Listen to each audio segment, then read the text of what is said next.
The new Apple Maps. It's kind of like the old Google version you're used to, except according to early customer feedback, it's a disaster. Misplaced monuments, double island diplomacy, and psychedelic melting architecture. So just how bad is it? Let's find out with the amazing Hong Kong mobile maps race. The competitors, Andrew on Google Maps, and myself going all Apple. Round 1, Kowloon. From the sea goddess temple in the busy Mong Kok district, we had to find our way to the iconic Bruce Lee statue on the waterfront. Andrew was off right away while I was stuck typing in the formal name for the home of Bruce's statue, the Avenue of Stars. After that initial hiccup, I cruised ahead until a weird direction cue flipped the system into driving mode. Luckily by then, the map showed me it was a straight walk down to the harbor, so I ditched the directions and went rogue. The chase was on, and after a confusing run underground, the road to Bruce ended up in a tie. Round 2, from the Bruce Lee statue to the nearby ferry pier. Google instantly recognized the search for the pier, but skipped the beautiful walk along the water in favor of a less direct path along a busy city street.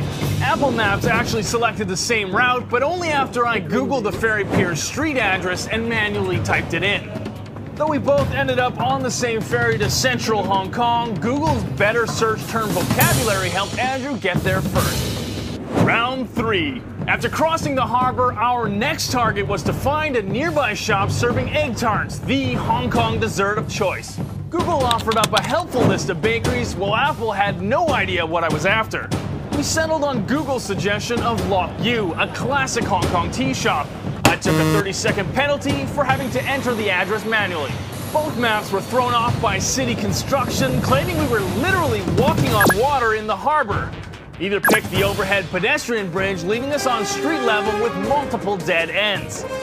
Google's directions took Andrew on a weird tangent, while I had to cheat up to that walkway bridge after being directed to play Frogger on a busy highway.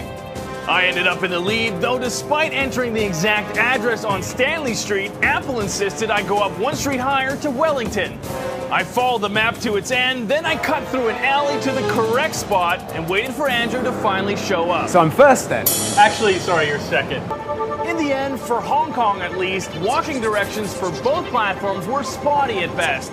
But when it comes to details like building names, landmarks, search terms, and finding local businesses, Google's maps are simply far more complete. Mapping in the digital age isn't so much about design as it is about data. And that's why when it comes to maps, Apple users may find themselves in uncharted territory, stuck with a second-tier offering.